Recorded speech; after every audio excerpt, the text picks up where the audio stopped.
Oh, what a day! What a lovely day!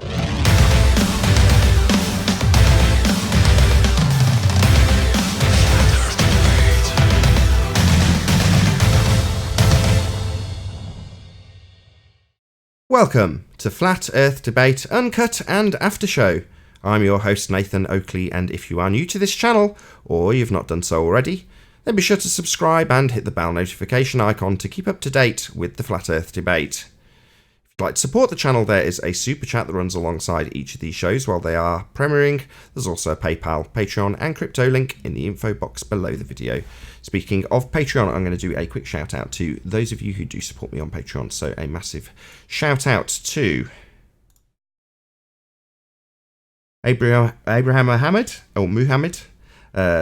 Adrian Quintana, Alistair Main, Billy Highvolt, Burn Fat Till My Stomach Is As Flat As The Earth, Chow Young Cat, Dank, Dave Rakia, Gafford, David Wayne Foster, Edwin Johnson, Felix Hung, Fireball X, Godrockin, Jeranism, Joshua Balsimo, Kirsten Smith, Life is Short, Matt, Naibai, Qatar Craig, Reinhardt, Renee, Sally Ballas, Sam Hine, Skeptic936, Texas Mike, theflatearthchannel.com, Tina Baker, and Tom Perkins. Really appreciate your support.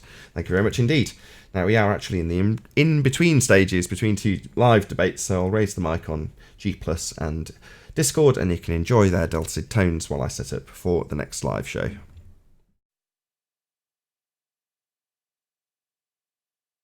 Newsflash, the Earth is flat. I think we just realized the magic of gravity, that it can keep a plane flying level. Lovely, folks, lovely. Well, not only that, but 2.5 degrees up, while at the same time 7.5 degrees down. But I mean, how can they claim to know gravity if they don't even understand density? Fall down, go boom, boom, keep plane level.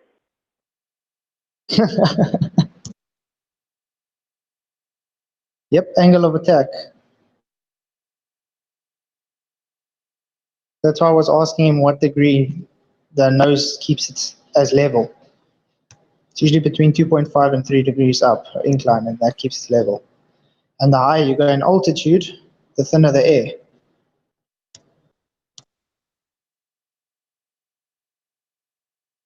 No, he contradicted himself. He said it's 2.5 degrees up, meaning the nose, but it's constantly going 7.5 degrees down. How can you be going up and down at the same time? Yeah, that's what I was saying. He didn't even tell us what altitude he was telling that it was going down at 7 degrees, whatever.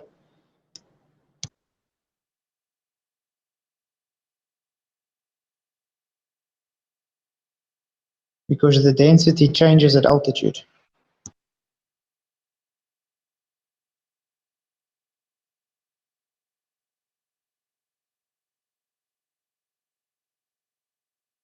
Jibby, you were trying to bring something up before. Just the Newtonian equation for gravity and how they determine the mass of multiple bodies, which they claim is based on orbit. Space bodies, that is. What's mass? And that highly confuses me when you compare Earth with Venus. That's where I get stuck. Well, you can determine the mass of the planet by its orbit. Okay, well, Earth and Venus are the same size, except for maybe a couple of 100 miles in difference of diameter. And their orbits are drastically different. So, And Jimmy, how would they know this? What was that? Oh, I know. Engineering backwards, so everything is a sphere with an orbit that they can't prove either. That's how they know this, and then everyone buys into it. Right. Show me the hypothesis, show me the scientific method, how they derive this, please. Yeah, I'm curious to see myself. Thank you. I've had endless debates with these, and you determine it by the orbit. So Venus's orbit is much different. Well, one is more dense than the other. How can you? You're just guessing. You're assuming.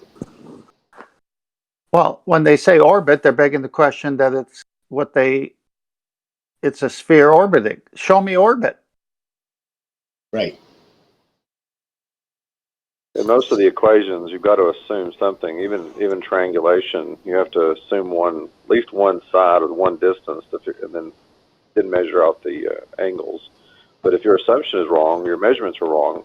Every bit of the other aspect of it will be wrong. So it's. I usually ask them when they get into that, "What's your first assumption?" And they usually drop it fairly quickly because they know that's where I'm going with it.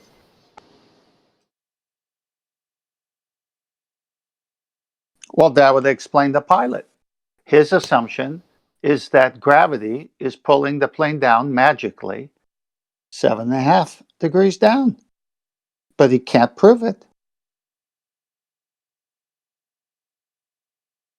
And I can't help but think about the ISS in such a case, because a plane and the ISS are basically doing the same thing, except one is moving much faster than the other.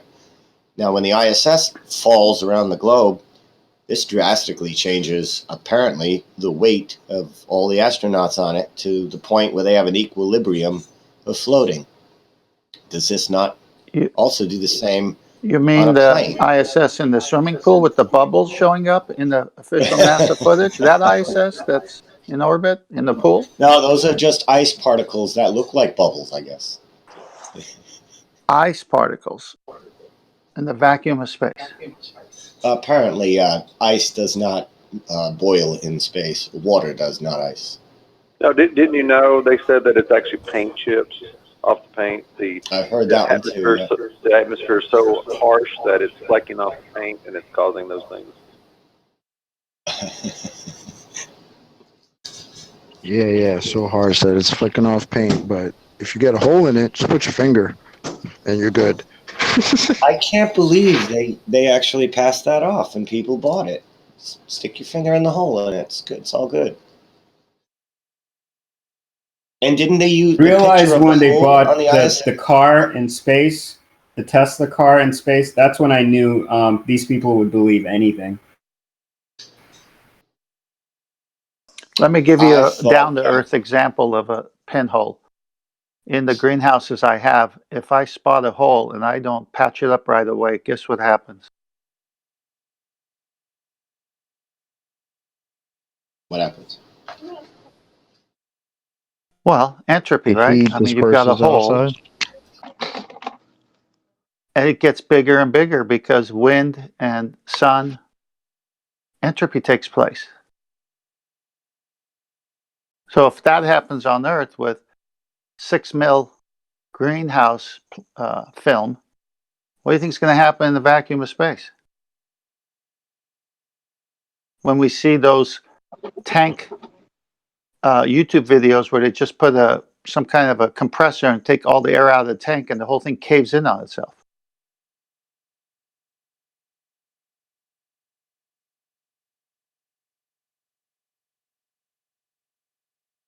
I think with the differential pressures on the tire, because most tires are 35 pounds per square inch, and you remove the exterior differential pressure, that tire would have exploded, especially with the heat of the sun softening the rubber, you would think.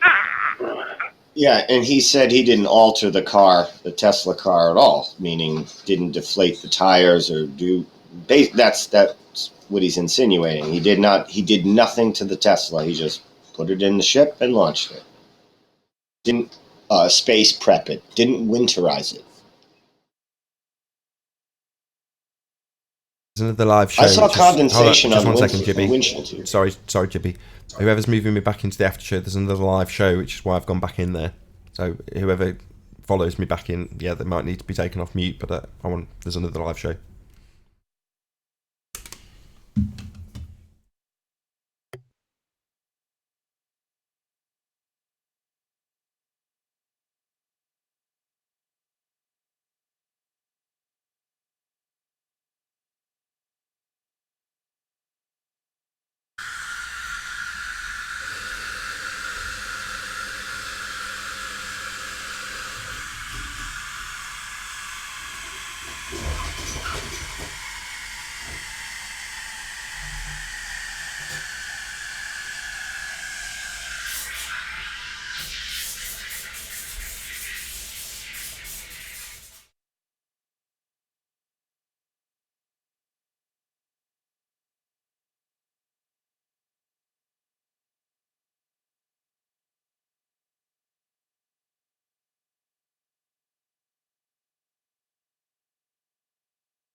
Oh, ballers.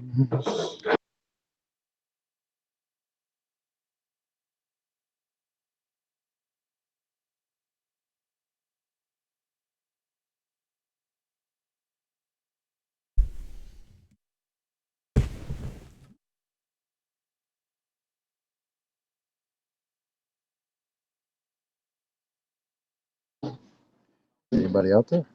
Yeah. I'm just quiet because I'm doing things. Oh, okay. I'm setting up the next live show, so... I'm new here. I don't know if you guys are doing other things on the side when everybody's quiet or what. Yeah, I didn't... Is this thing on? I'm No, setting up... this is the moment when we wait for the Globers to come off mute and share their pain. A lot of times they don't like to do that. Multi-year tantrums never get resolved. I thought this would be put to bed a long time ago.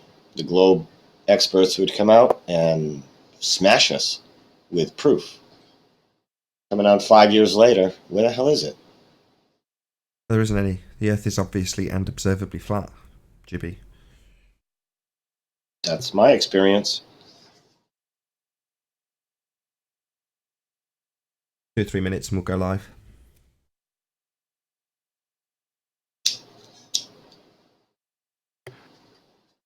I'm scared. Smoke him if you got him. Need more confidence, John.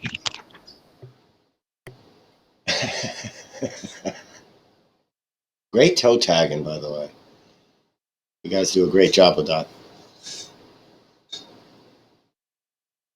Oh, it's going to get exponential magnitudes worse for them because I got audacity.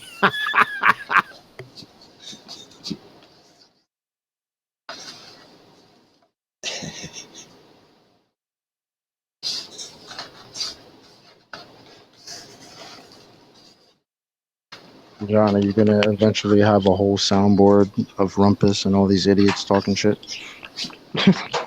That's where it's headed. Yeah, I know. We made the second one yesterday. I was like, oh my god. He's got a new toy now. It's over. Yeah. I made one of George too. I didn't put that one out just yet. Let me guess. Closed thermos is an open container. No, it was his spiel on that engineers have a different definition for open, closed, and isolated systems, and entropy is disorder.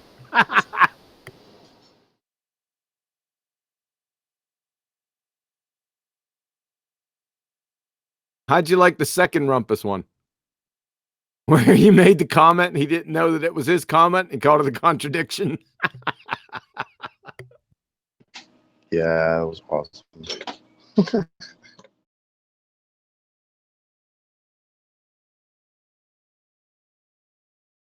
Oh, what a day!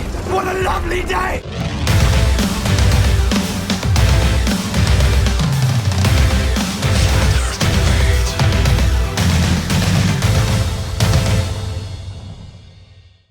Welcome to Flat Earth Debate Live.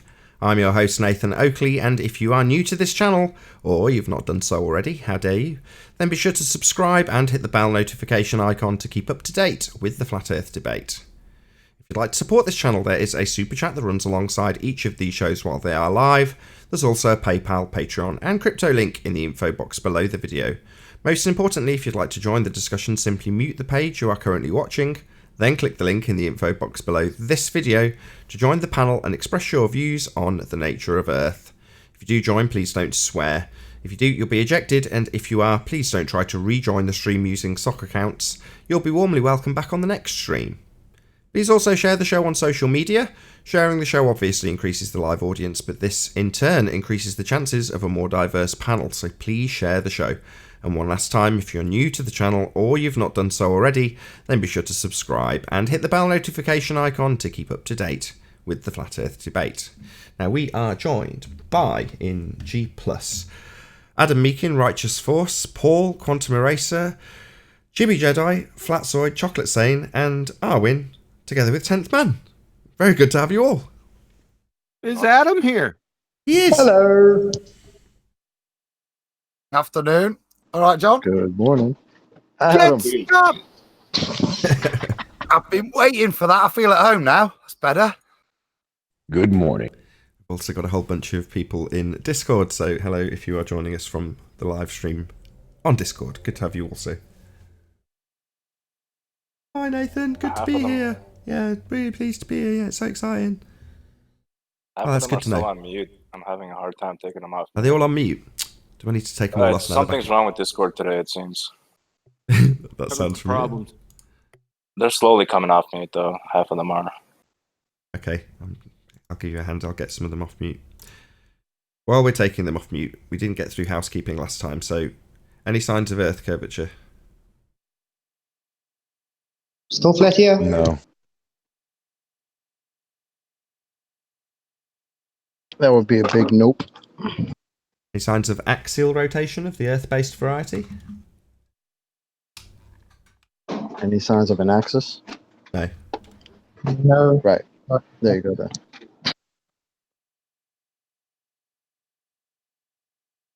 Any evidence of the distance to the Sun?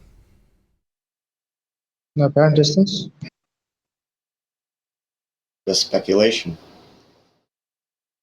Any scientific evidence of gravity? Can somebody in Discord just say hello, just so I can check it is actually working? Did any voice supplies for hypothesis? Yeah, I heard that. Thank you, D Mock, or however you pronounce your name. Thank you very much. Sorry, where were we? Distance to the Sun? Already covered that. Nathan, do you think anybody Gravity, can provide us with pilot. the scientific hypothesis for gravity? No, there is no scientific... That's a lead. Go ahead, tell us all about why you would ask such a question, Flatzoid. Because I can't get it. It claims it's scientific, so I obviously need a hypothesis. And no one seems to be able to provide me with one.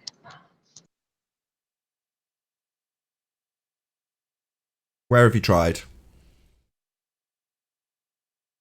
Wow, where have I not tried? The only places I'm still going to try is the universities now. I'm going to email them this week. So that was scientific evidence of gravity, right? Any evidence of a self-perpetuating molten iron core at the centre of a presupposed spherical Earth? No. I've not seen none. Any evidence that you can have gas pressure without the necessary antecedent of a container for the gas to press upon? A definite no. I've got some. Only with imagination. Sorry, Adam? I was going to say I've got more definitive answer for that. It is the full. No, not a lot. Not a sausage, not a drop, not the tiniest spot. Nothing whatsoever at all. And I seem to get confused between the equation for gravity and Coulomb's law, as they appear to be the same equation. Okay. You ever notice that? Coulomb's law, F equals KQ1 Q2 over R squared. We have gravity, F equals GM1 M2 over R squared. Did Fill you in the realize the blanks problem there? Did you see the problems there? But he's What's the problem? He's not addressing the problem though. He's saying that there's a comparable equation by someone completely different. So yeah, okay, we could get into the problem, Flatzoid. Sorry to cut you off, but yeah, no, I didn't know that, Jibby. How did you find such information? I didn't know that. Oh yeah, this is some stuff we were tossing around on the PPC channel. I think it was last year. A couple of us brought it up, and we noticed, and I brought this up to Charles Flat Earth Math, and I don't think he had an adequate answer for it. He doesn't have an adequate answer for anything. What was that? Yeah. What was that equation? What was that equation again for gravity? For gravity, it's F equals GM1, mass 1 of mass 2 over R squared. No. That's not Newton's equation. It has no G in it. Right. I have I just pulled up equation gravity. This could be Einstein or Newton. It doesn't say specifically here. It's Newton right here. Newton's law of gravitation. No, it doesn't have a G in it. That's not Newton's equation. That's C.V. Boy's and Reverend John Michel and Cavendish equation, not Newton's. Right, and I believe Cavendish was trying to prove or disprove Coulomb's law. Now, Cavendish defined the density of the... Okay, we're all on the same page now. But so you're asserting that Cavendish and Reverend John Michel were doing something different, Chippy. You're saying that they're trying to confirm this other equation. I forgot his name. That's what we read, was that Cavendish was trying to disprove Coulomb's law. And not anything about gravity. Interesting. I wish I had the reference on hand. Was he trying to disprove Coulomb's law by figuring out the density of the Earth? No. Or it just says that in the experiment he was just trying to figure out or debunk that law. Yeah. Because I'm confused by that. Because I've never Well, heard it sounds that. to me. Well, number one, it's non-experiment. Number two, if you go to the Cavendish paper, read the title. Can somebody get the paper? Is Anthony around? Tony around? Anyone's got the paper? Read the title of Cavendish's paper.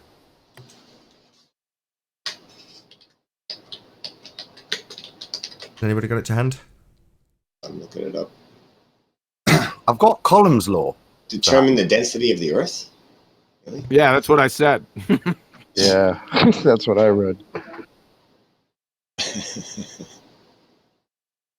Yeah, but hold on. I don't want to hijack Jippy's point, because it sounds to me like what Jippy's alluding to is that while we're told that this apparatus was put into function to weigh the Earth, now that's the narrative, but Jippy's proposing something entirely different to what we might get from a Google search.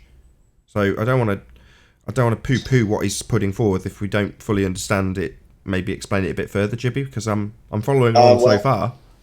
Basically, just pull up Coulomb's law equation and then pull up the equation for gravity and just plug in values for the letter. It's the same equation, same format.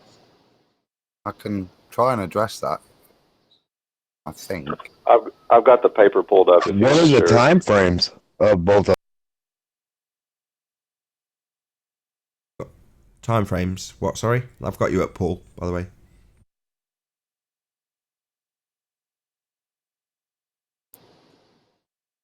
Q1 and Q2 are the signed magnitudes of the charges, as M1 and M2 are the mass of the two objects. It's basically like electric charge, I guess. Is that comparable with gravity? Like we've all speculated that the static electricity could be this gravity.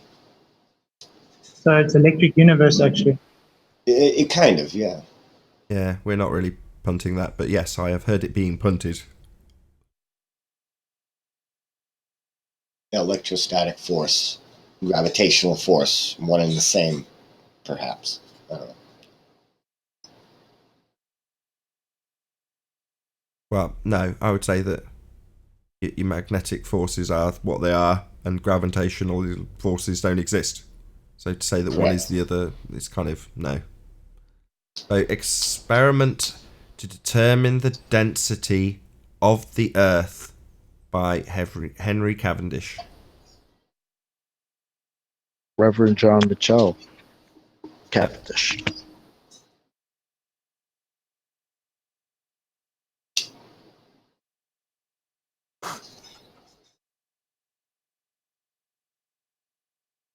Don't you have to weigh something to know its density, though? Wouldn't you have to do that?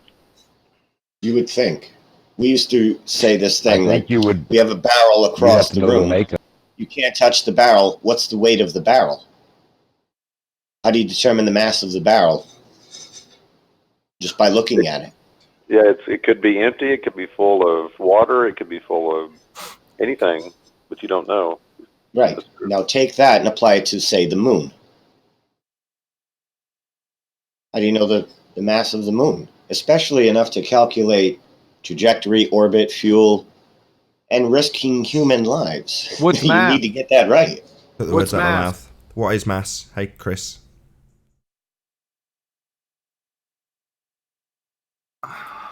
In this instance, even if we use it colloquially and we say, well, we're not trying to define it in any sort of scientific terms, if you say mass, you mean a physical body, rock, or whatever. But why would you make that assumption that it is a physical body?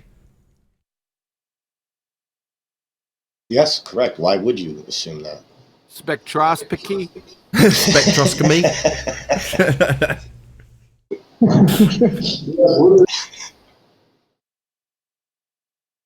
Well, if you apply spectroscopy to that barrel, you can still see that it's maybe a different color, but wait a minute, that falls apart too, doesn't it? So, with the exception of... So they... Go on. When using the barrel example, I was told you can't determine the mass of the barrel in the moon example because you observe the orbit, and then that will give you the determination of its mass. Of course, it's throw the barrel down the hill. Now determine it. Without touching. I mean, it's the same nonsense. I'm sorry, I went to get some breakfast. Did we have any conclusion on the density of the Earth in Cavendish? No, nobody's made a conclusion. All assumptions. Okay, carry on. I have a conclusion on the comparison, just a little bit.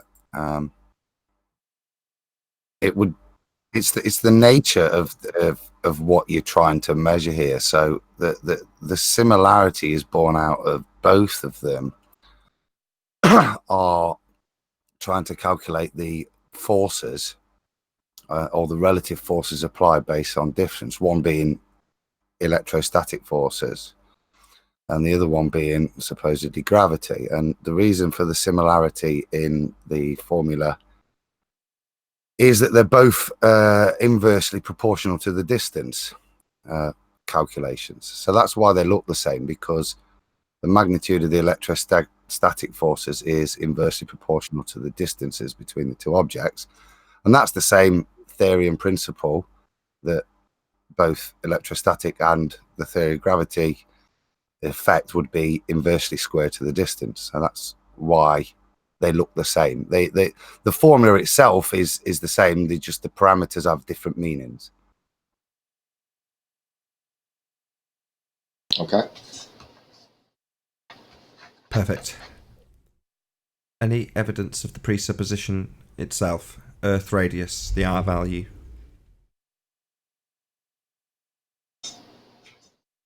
Yeah, out of none here. They determine that based on a light doing a circle above.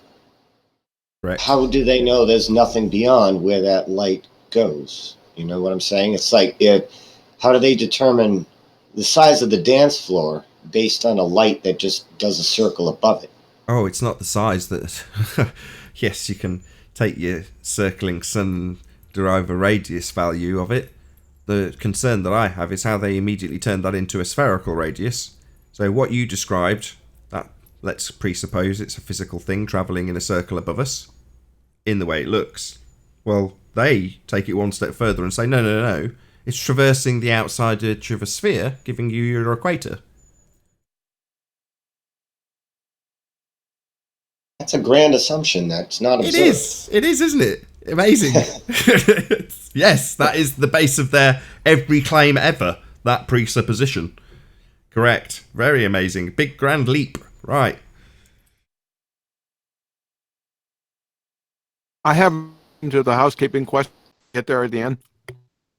I hadn't asked about gas pressure without a container.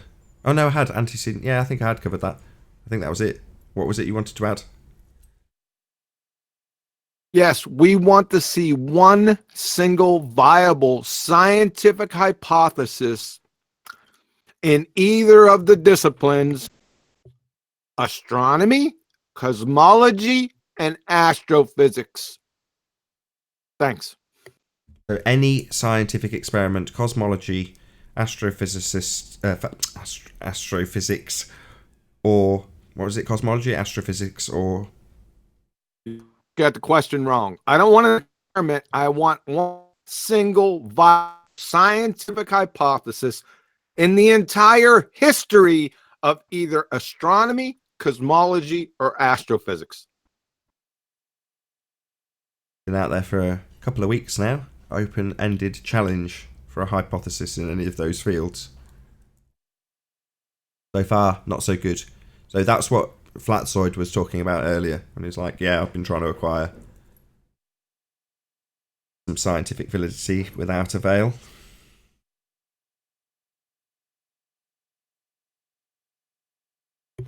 The second part of that question is, if you can't provide the answer, then how can you have science without scientific hypotheses? Thanks.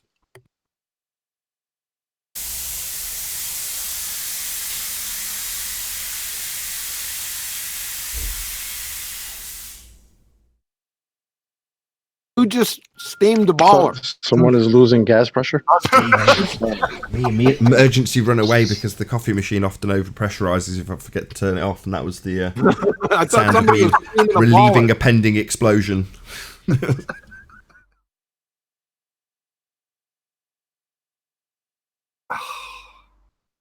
Astronomy, you say, John? I think I've got one. There we go. Go on, Adam. Let's have it.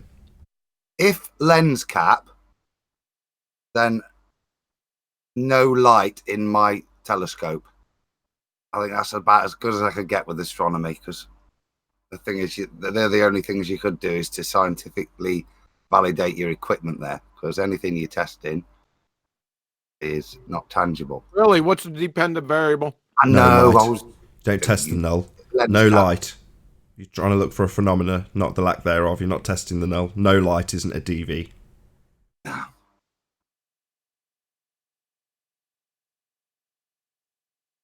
Then no, then. That was a decent attempt, Adam. I'll give you that. It wasn't. How dare you? That wasn't a decent attempt.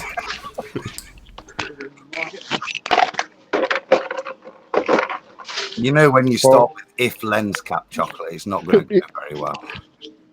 I know, but that's more than that. But that's more than we've actually gotten from any of the other disciplines. So, I see. That's a good know. attempt at formulating a hypothesis, not a good attempt at the hypothesis being any good. Just a good that he's attempted to do it, which is better than most. I see now why you're saying it's good. I get it. Okay, yeah. Nice that you've at least attempted to formulate a hypothesis. That's more than we get from most people, Adam. Sorry. Exactly my point. Thank you. Is that officially added now to the housekeeping questions? Yeah, that's the conclusion.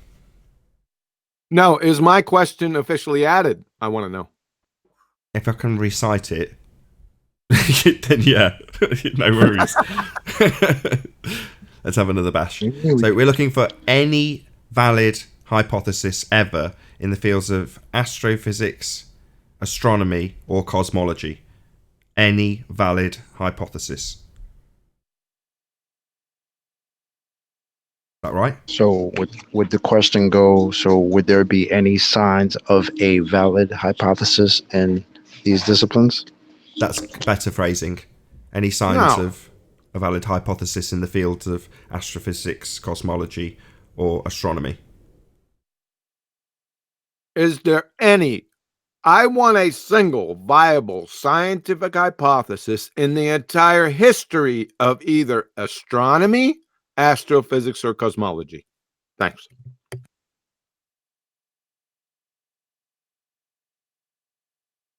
That's where these are the fields that are telling us the shape of the Earth. The Earth has a shape. The Earth specifically is a sphere in a never-ending vacuum. So that's why they're being put to task, because these are the pseudoscience pretender clowns that have lied to you about the nature of your reality. And they've told you it under the banner of science. So John, and rightly so, is putting them to task to give us science.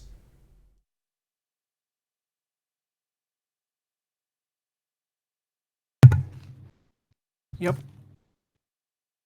So you're saying to determine the shape of down, we need to look up? No. They have determined the shape of down by looking up and claimed that when doing so, they are performing science. Ah.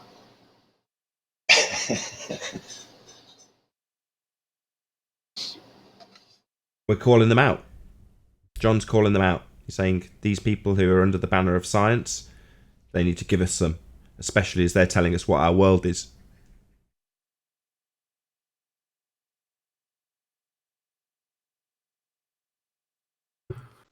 Pretty fair question, don't you think? Yeah. And the answer should outrage everyone. Yep. So, presuppositional speculation isn't science? No. That's what they've got, and that should outrage everyone. Oh, how joyful it is to watch Freemasons in loud waistcoats talking about black holes and bending of reified space-time. Yeah, until you ask them for some science to back their bullshit, and suddenly they don't know what to do. Well, According to Sean Carroll, hypotheses are the whole point in science. Okay? Not a problem. Give us one viable scientific hypothesis in the entire history of either astronomy, astrophysics, or cosmology. Should be easy. I should be getting overwhelmed. My emails should be clogged. I shouldn't be able to get into my friggin' email account. Right? Let me say it. Are you sure it isn't going to be filled up with that clip of Neil deGrasse Tyson dropping the microphone? Yeah, that's the outrage. They're telling you they're scientists. A quote of Neil deGrasse Tyson's is, "Science is right whether you like it or not." So give us some if it's right whether we like it or not.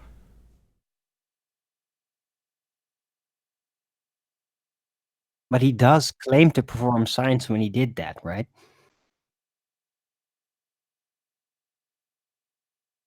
Neil deGrasse Tyson is continually guilty of reifying science. He's always doing it. Science does this, science says that, science has discovered. Well, just give us an independent variable and dependent variable in a formal hypothesis, and then we'll check after you've given it us whether or not it's been validated by systematic experimentation. But he won't. That's not what he's got. He can tell you what science says. And he means pseudoscientists who want to tell you the nature of your reality say that this light in the sky is whatever we say it is. Precisely.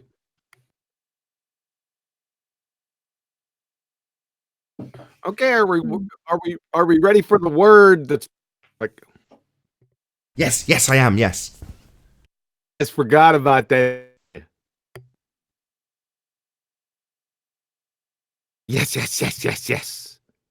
Do you want to hear it? Bit more pomp. And now, the word of the day with your Empirical. host, Quantum Eraser. Over to you, Quantum Eraser. Empirical. Oh, now that is a good word. Empirical. Gets thrown around flippantly, at will, thrown everywhere, and people don't know what it means, right? I'm going to tell you what it means so we don't drag this out. It has 4 phases. It's observable, testable, repeatable, and falsifiable. The repeatable is associated with the test, not the observation. In other words, it's a summary of the scientific method. So, if you use this word, empirical or empirically, I'm going to take you to task.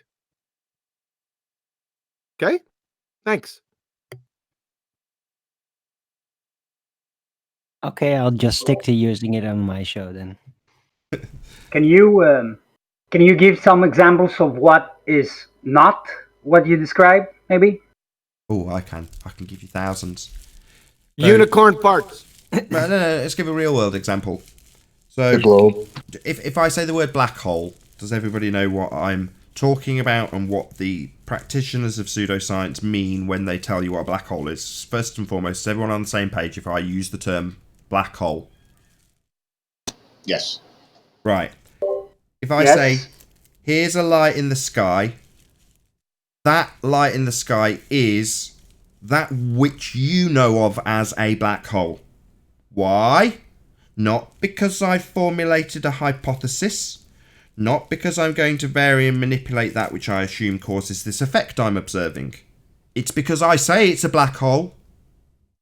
So that would be an example of a failure to be empirical. Black holes are not lights in the sky. Definitely Even not. in their paradigm. The thing about a black hole, right, is it's black.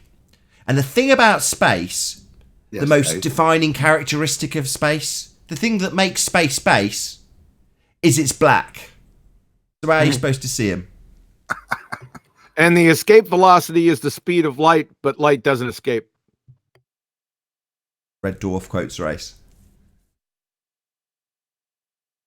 They go chasing after a load of black holes or trying to escape from them, one or the other in Red Dwarf. And the computer, who's a bit senile, after they've gone through a lot of dangerous manoeuvres, explains that what it actually was a bit of grit on the scannerscope. 5 specks of grit. And the justification is, well, the thing about a black hole, right, is it's black. The thing about space, right, is it's black. The primary thing, Dave, about space, its most fundamental asset is it's black. It's black. The thing about a black hole, right, the most defining characteristic of a black hole is that it's black. According to Stephen Hawking, you start traversing a black hole, you're now manipulating time as time slows down. How do they determine that? All this talk of spaghettification's making me hungry. They only recently just found an actual alleged black hole, but they've known for decades that time would slow down if you get close to a black hole. Yeah, it's got some great words. Let's talk about the event horizon. In Narnia. That was a great movie. Not the movie. Just go watch Interstellar. Not the That movie. movie was a flippin' joke. Yeah, was that a comedy? No, it was awesome science fiction, man. That wasn't a comedy? I thought it was. Yeah. I love the part though when he We're gets off the- sat down we're in off the the rails. office and the lady tells him that they lied about the moon landings. And his face is devastated, like, what? What do you mean? And don't forget, you have to do it with the right accent. I do want to get onto this subject, but I just don't want it to sort of segue between the two. So we were asked for examples of the antithesis of empirical. Made up. It's just so story. Well, yeah. In terms of the lights in the sky and what they assert thereafter, having observed phenomena, potentially, step 1. Only step 1. Well, that's not empirically validated. So, not empirical. Just wanted to round that out. There's thousands of them. Evolution, black holes, multiverses, radiometric dating, ninjas, Chinese Supermans. Yeah, the list goes on and on. None of them are empirical. I kind of believe Dean Cain was an Asian Superman, so you might have to skip that example. Ninjas are fake. You don't have to like it, Jibby. Was he riding around the frigging Sombrero Galaxy on a hobbled unicorn? Oh, the Sombrero Galaxy. So, back to chocolate. What were you saying about the moon landing, which I rudely interrupted, which sounded far more interesting than even the conclusion of that excellent point made by QE, i.e. there is no empiricism being offered in these departments, called science, actually pseudoscience. So, what were you saying, chocolate? Nah, somebody brought up Interstellar and how it was garbage, and I said the only part with that I actually respected was when they said when they sat Matthew McConaughey down in that office and told him that the moon landings were fake. You know, like they were just staged or whatever, but it's in the textbooks just as some type of propaganda. I thought that was pretty funny because his face, right, because his face was all devastated. It just reminds me of all the hurt that the ballers feel when they come across this stuff. That's exactly what it reminds me of. So it's funny. Bear your pain. Yeah, by the way, the movie was not garbage. It was an excellent piece of cinematography. Beautiful and inspiring and courageous and interesting. And a comedy. Yes, and beautiful does not mean real, so you can enjoy the beauty of art without believing it. Well, according to the presuppositions already on the table, it was pretty well crafted for what it had to work with. So was Narnia. There it is. See how Arwin manages to weasel in his disclaimer. Yeah, but it's the difference between a shitty-looking Narnia and a really amazing Narnia.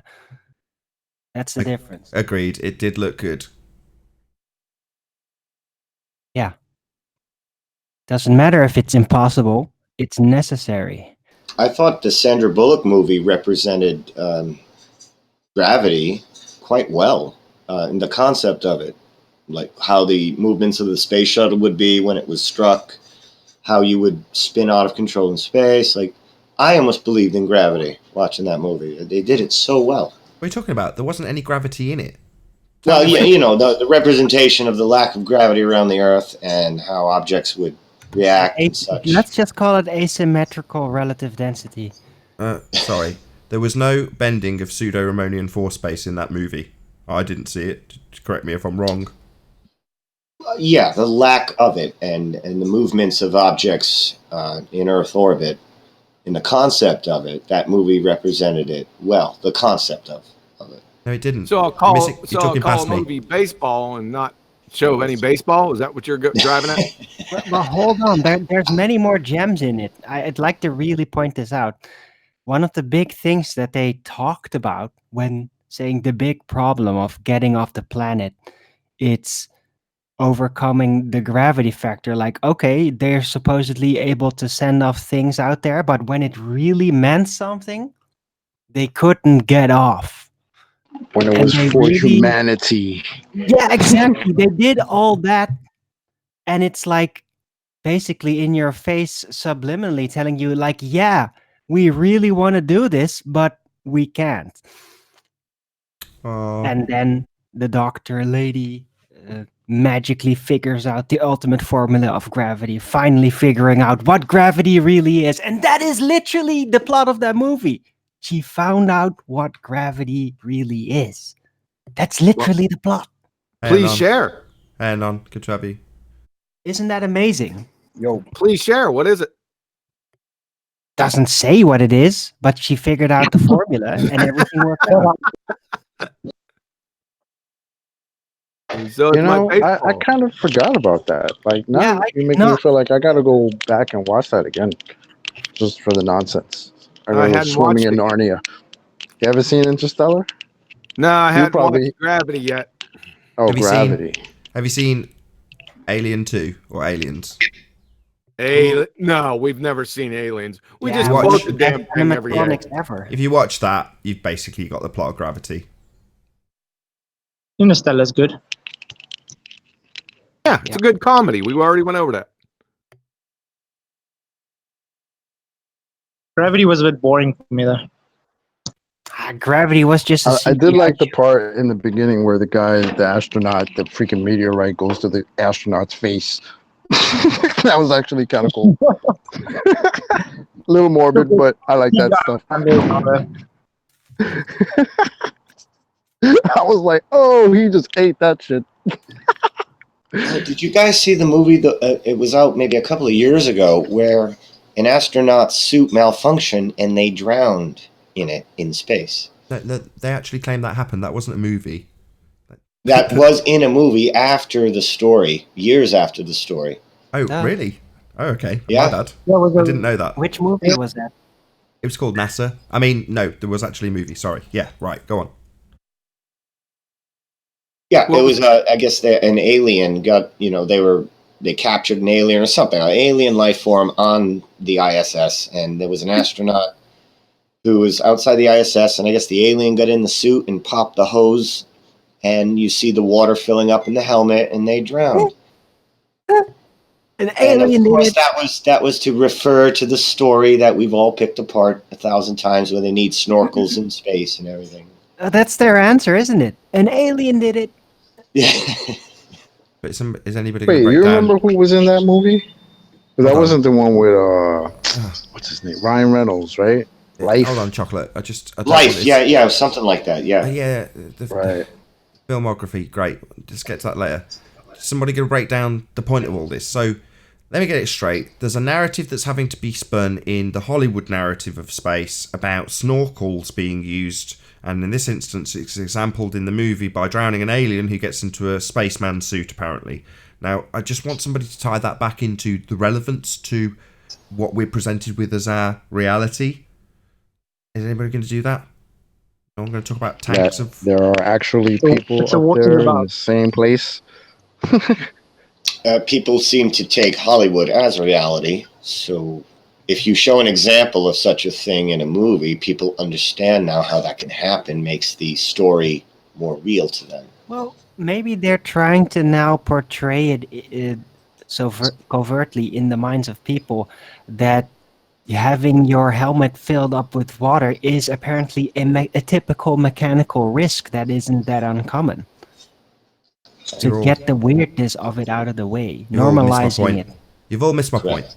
Why would it be necessary to weave into the narrative of a movie snorkels in astronaut suits? Why would that be needed? To make it part of reality. No, for the love of God. Story. To make fun of us. No, you're all missing the point. Right, God, I've got to lead you even more. Bloody hellfire. Ugh. So, where do you think the what they call them, EVs, when they're going outside to fix all of the cables that for some reason are on the outside of these vehicles? Where do you think those are filmed? Yeah, underwater. They've already been busted on this. Underwater? That's an interesting statement. But they're using the ISS. Shut up, you. Discord only now, as it was Discord that actually gave me the answer. Who is that in Discord? It's Travis Clark, sir. Sorry. Whatever would you mean? Underwater? What does that mean, Travis? Well, it made the headlines, and an astronaut almost died. So, they got to weave it in. And where do you weave it in? When people are suspended in disbelief, when they're hypnotized by film. No, you've strolled past it again. But they tried to make the film the echoes of the reality and then keep the people in the echo, in the film. I can't believe my ears. Think about I'm going to do it myself. I'm I'm sick of this. Right. Well on the film. No, think about suspension of disbelief. The footage that people are presented with that is alleged to be taking place out in a sky vacuum that we've already said isn't real and doesn't exist. They do have footage, though, don't they? Of people seeming to walk around on the outside of spacecraft in a vacuum. So, given that they actually have footage of what they claim is space, where did they get that footage from? I'm just going to say it. They film it underwater. That's where they get the footage from. I can't believe it's taken this much leading. It's like pulling teeth. We already know that. We do? Oh, it's not like there's 150 people watching this. Don't you mean that they're reenacting? Everyone already knows that from 2015. What's your point? Do they? I thought I had said that. No, you suspension of disbelief and weaving it into the narrative and no, they film outer space underwater in bloody tanks of water. That's why they've got to weave in the narrative about them drowning, because it's a genuine risk of filming what they call space, drowning in a tank of water. That was the point I wanted to make clear. Well, it also made the headlines, you know? So, all right, off the back of that, right? So we have a story about an astronaut who almost drowned. Why is there not a story about an astronaut who almost died in space, which is where they're supposed to be? Space isn't real.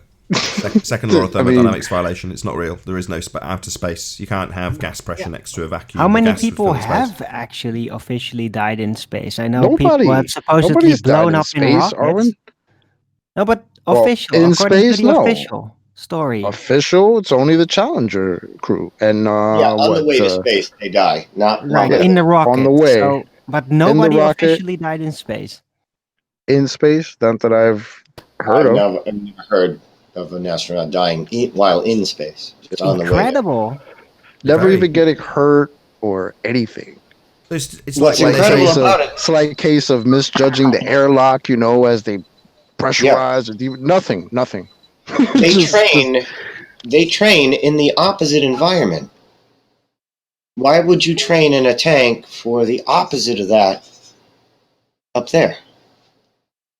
And they're all old as hell, all geriatric. You got regular jet pilots being in tip-top condition, and then you have some, flabby old 60-year-old who can't do flips on a wire.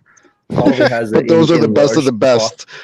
Probably has an enlarged prostate, so he has to take a piss every fucking 2 hours into space. It's too dangerous to train in a vacuum. Come on, too dangerous. Navy SEALs, they train in the water, they train in the air, and they train on the land. It's too dangerous to train in a vacuum. But let's send some astronauts in a tin can so that they can conduct interviews with kids at 17,500 miles per hour around the Earth. Yeah, it makes sense, right? It's too dangerous, so you can't train for it. You just have to do it. Yeah, but then once you do it, how do they maintain connection? Once you say again, I'll just make a point and then I'll come back to you. Sorry.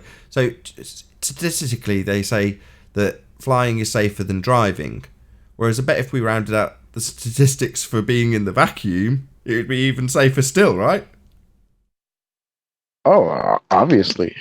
I mean, all the astronauts, they have 100%, survival rate, right? Nobody's ever died, so it's got to be the safest way to travel. Sounds like it. The same. Go on, Travis. Sorry.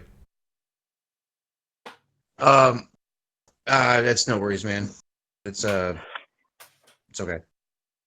It is dangerous though, because we had those guys die in that Challenger explosion. So they're nah. That's just on the way. It's just dangerous on the way. Once you get there, you're good. Kick back, take off the suit, put on the khakis, and then fly around and play guitar and all that. Then you're good. If there's it's any just issues, getting there is the problem. Any micrometeorites or whatever that smash into this tin can in a second law of thermodynamics violation, Narnia, space, you just stick your thumb in it. It just sorts it out. Quick, fast. I was going to show you. Actually, see my ask screen. if anybody seen Jaren's expose where it's on the outside of the space station, and Mission Control is like, we could see your thumb, over. And they could see his thumb through the I think it was his right thumb when he was working on something, because he had to take it out of the glove to actually do the task. He's also caught what is it? The scuba divers' hands on the feet of the astronauts. Yeah, pulling apart the trickery. That's not suspect. Just filming it in a tank and then editing out the divers that help them.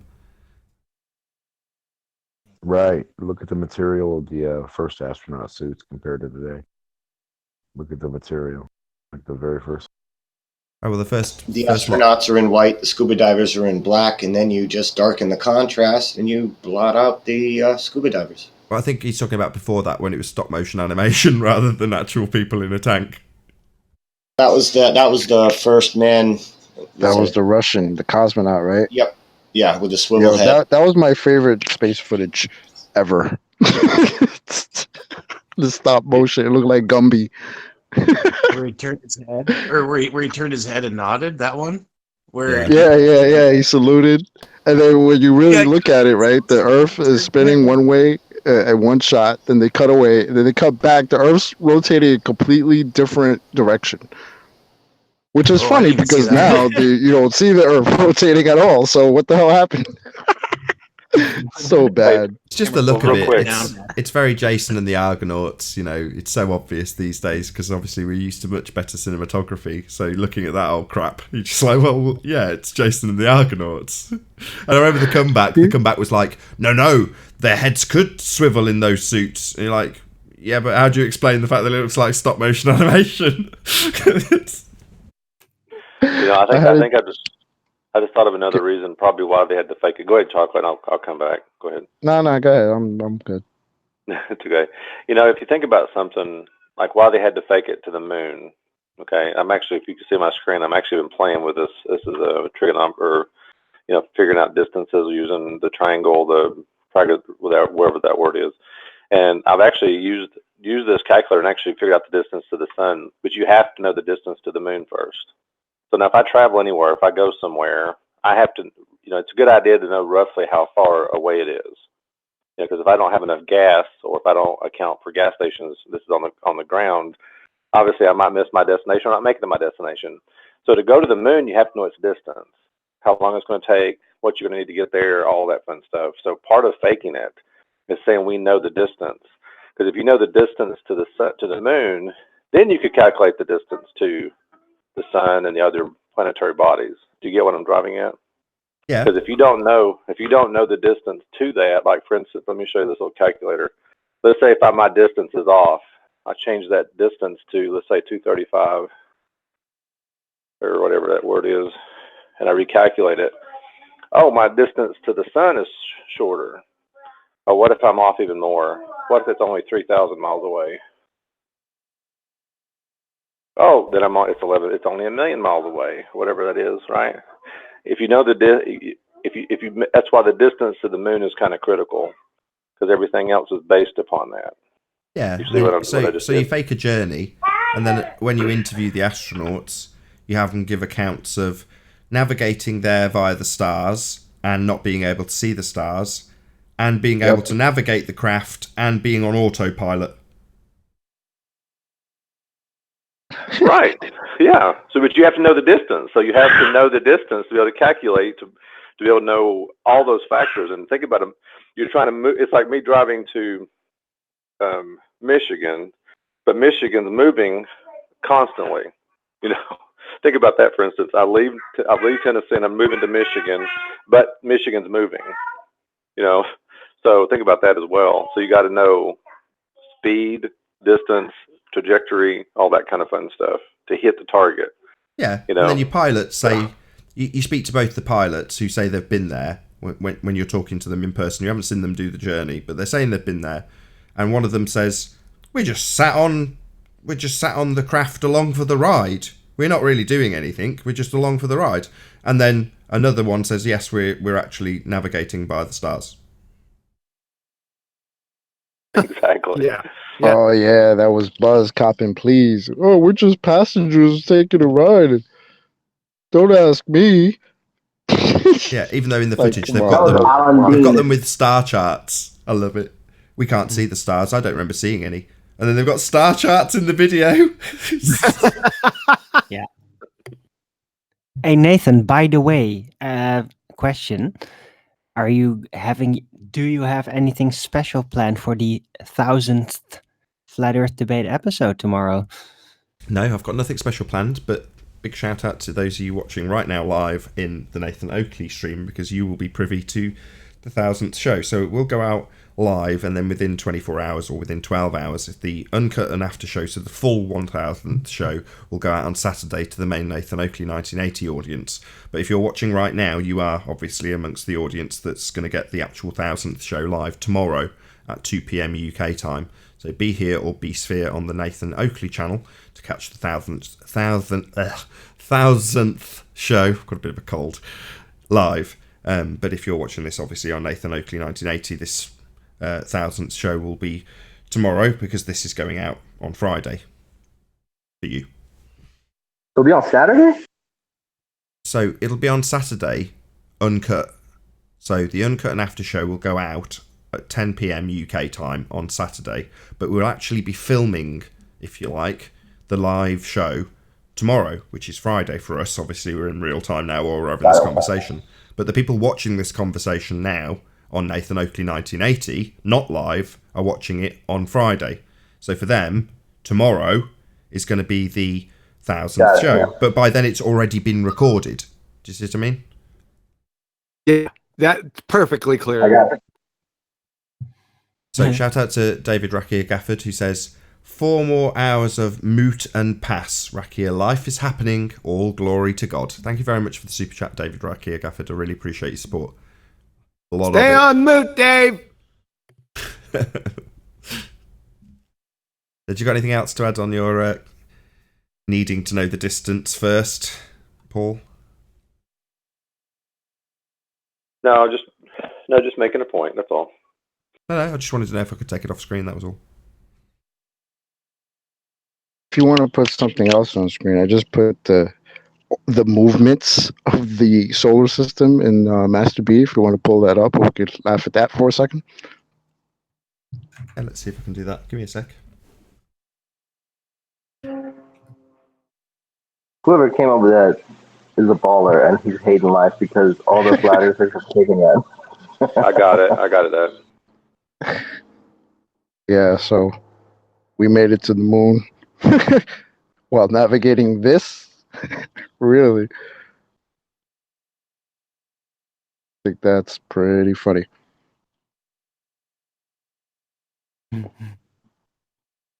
That's all relative.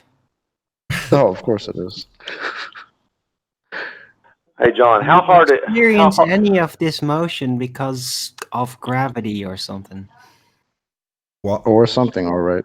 Because gravity is stronger than momentum and centrifugal force. I don't know. Stronger? What are you talking about? So not actual force.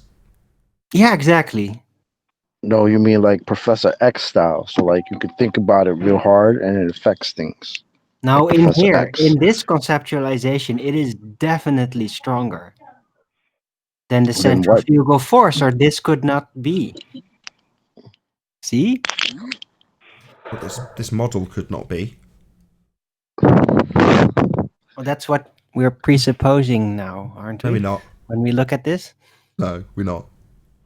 No. No? We're laughing. Well, We're if laughing you do, at then if you're going to presupposing. presuppose that this is the case, then you must submit that there's no other choice than that gravity, the presupposed already gravity, must be so much stronger, or centrifugal force would simply just blow everything apart.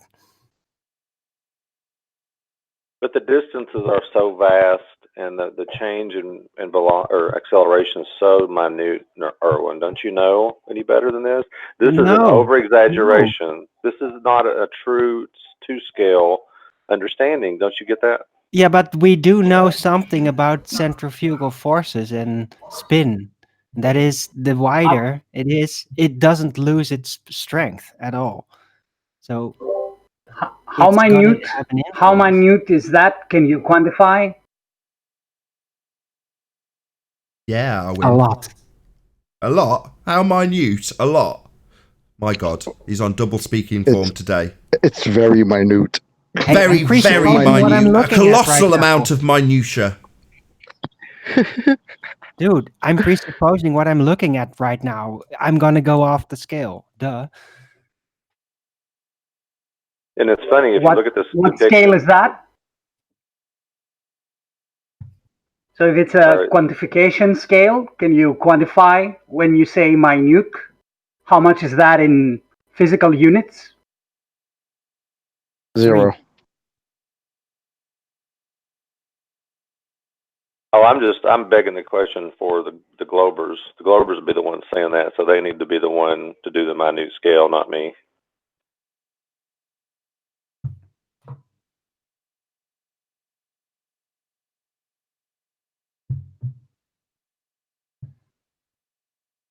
There's another thing about this too. I mean, I know we're begging the question, we're even talking about the scale thing, but now they're showing the planets rotating kind of perpendicular to the so-called galactic center. But if it was kind of rotating on the horizontal aspect of the galactic center, so to speak, the sun would be wanting to run into the other planets or under orbital mechanics, correct?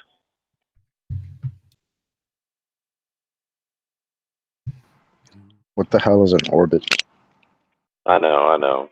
Orbital mechanics, I love it. We've got to do one or the other, right? perpetually We've got to either got to accept that we're working within their presuppositions, just point it out at the beginning, and then go through it to pull apart the model, which to me seemed pointless. But I'll allow it slide. But if at every step that somebody's playing devil's advocate for their model, somebody's going to point out what's orbits, what's how have you got? I mean, I'm not knocking you. Sometimes. That's right. That's the right thing to do, chocolate. But it's just one of them. Why are we even entertaining this? Yeah, I know. It's just a laugh. It's entertainment.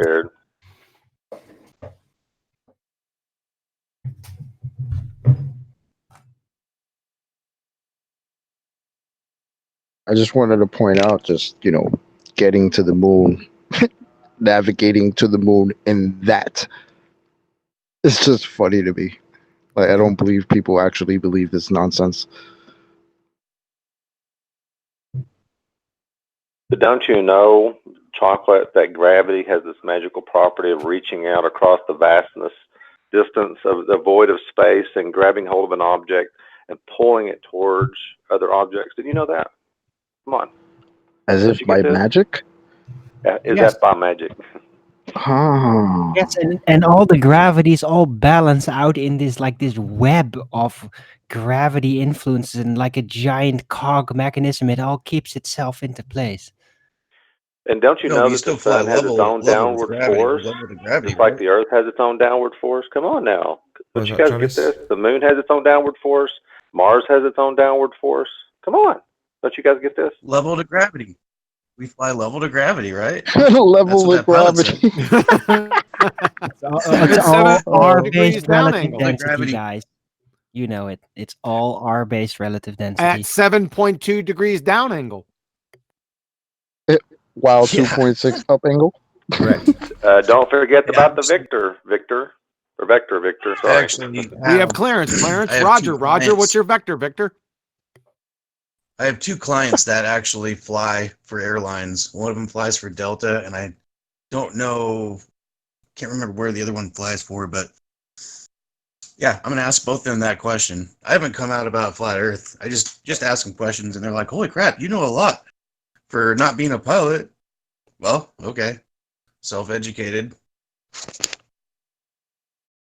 I will say, if you're watching this on Nathan Oakley 1980, then stay tuned, as there will be an after show to follow. Unfortunately, if you're watching this live on Nathan Oakley, this is where we bid you farewell.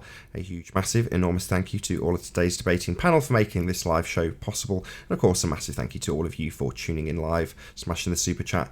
There was actually one of the super chat. Another shout out to Dave Rakia Gafford, who says, I'm on mute. Thank you very much for the super chat, David Rakia Gafford.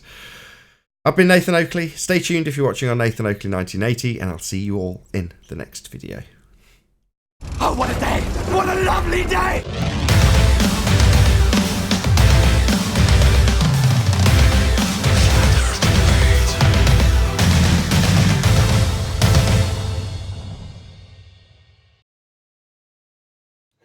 Although it does feel sinful in a way. Like, I'm too good at it. It almost feels like porn or something. Like, you shouldn't do that, but I'm so good at it. I missed I just want talking about you understand? I just want to say I live under power lines and I'm on mute. On mute. You're supposed to say it moot if you're under power lines. Moot. Or if Okay, you're, moot. I'm under moot. Or under power lines and I'm on moot. No, I am immutable. So yeah, both those pilots that I've talked to have also confirmed that they have to do what's called trimming up, approximately 3 to 5 degrees at 75% speed.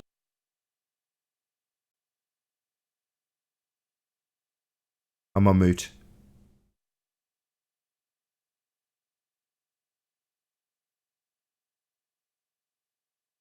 Hey, Ballbusters meeting today at 12 U.S. Central, right? 6 UK? Yeah, that's fine. Okay. I am immutable.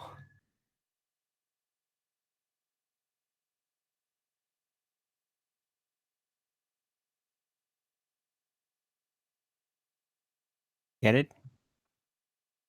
My points cannot be driven to be moot. All right, this is boring me to tears. Where are the baltards in Discordia? Let's see. Call them out, John. All right. Bring out the bottles, As soon John. as Nathan leaves, they'll be here in swarms. Okay. No, they're hiding like crickets. Hey, No. George the retard. You're on mute Great way to and get deafen him out. for some reason. Let me see if I could. Oh, you're on mute and deafen voluntarily. Huh. It's like you're with us. This is your standard behavior. Mute and deafen. Let me see who else we got in here. Oblivion. Hear no evil, Oblivion. speak no evil. They're like cockroaches. They only come out at night, and so when the light's shining, they stay in their corners. I'd call them crickets. It's actually good for So George. are we Good for that George, light? right? Yeah, the truth. No, We are the light no in the noise out of darkness. his squeaker box is good noise.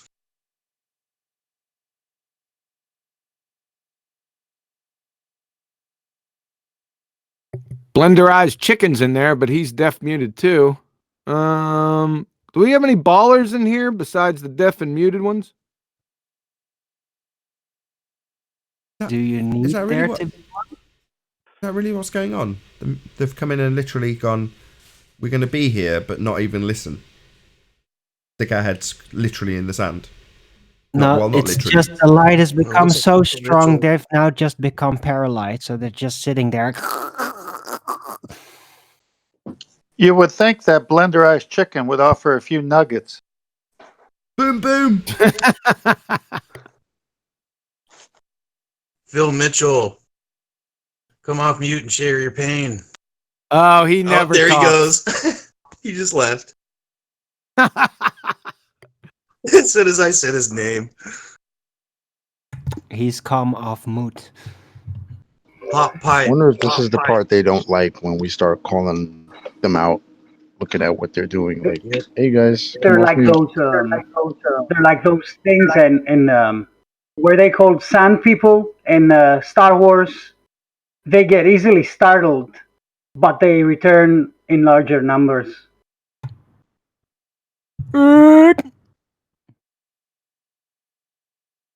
These ones. Was that in Star Wars? Yep. 1.21 gigawatts. No, that's another movie.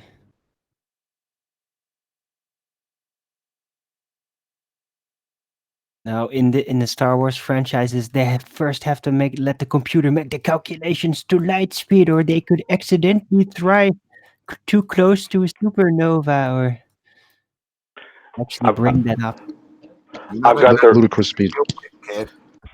I've got the representation on my screen. This is what's going on. Hear no evil, speak no evil, see no evil.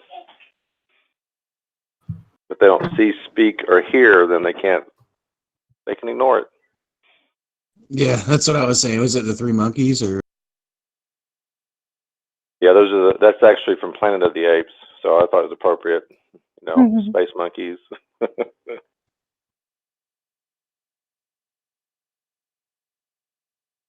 Did anybody hear about Zanek's trigonometry lesson last night? No, I missed that. Dances. Dances was the one. Picked him apart. Quite brilliant. Yeah, he decided it was about time he gave us a trigonometry lesson on how you could measure the horizon, the distance to the horizon using trigonometry. He did very well. They never. Do you want me to, learned I'll put it in the chat. Should I saved his picture in case. It was a lesson. You know them lessons where the student corrects the teacher, the ones that you get that really get the lesson through. Well, it was one of them ones.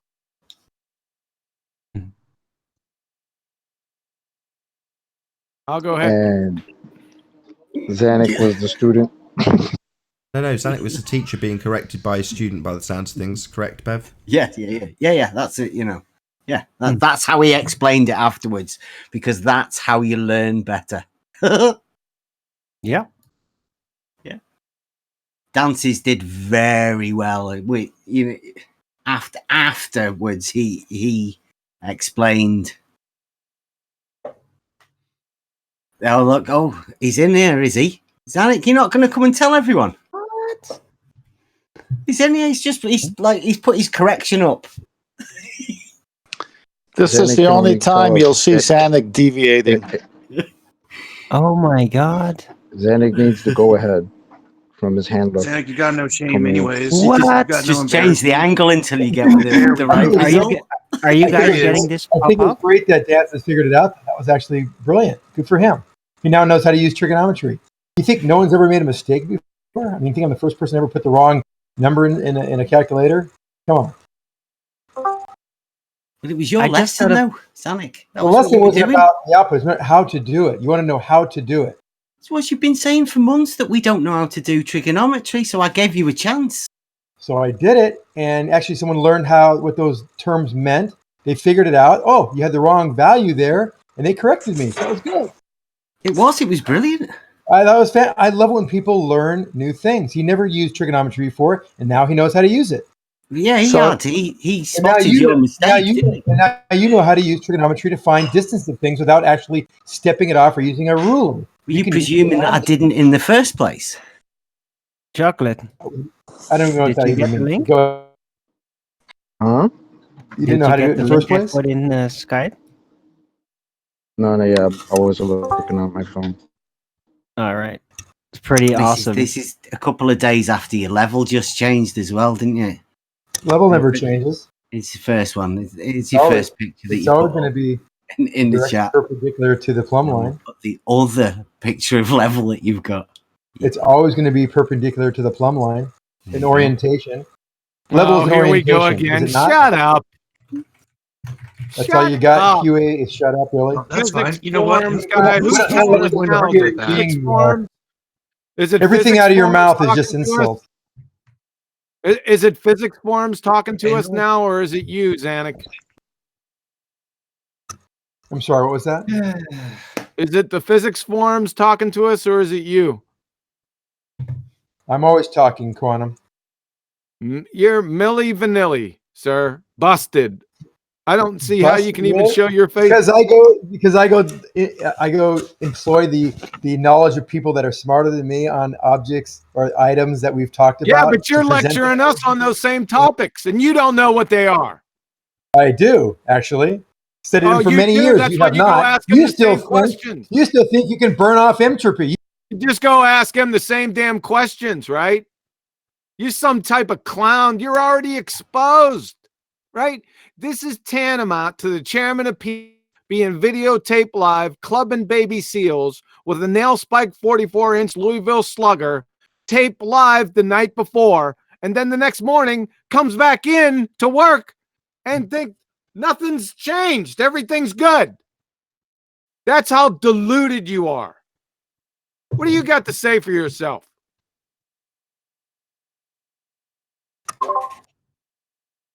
You gotta be kidding me. I have concepts that I've gone to other people to ask how I can better explain them, and you think that's a bad thing? You don't understand entropy. Didn't you listen to what I said? Entropy is a force? No. You think entropy is a force, John. You said it. Oh, I think it can be considered a force. Yeah. Entropy is not a force. Force is not. Shut the fuck up. Jeez.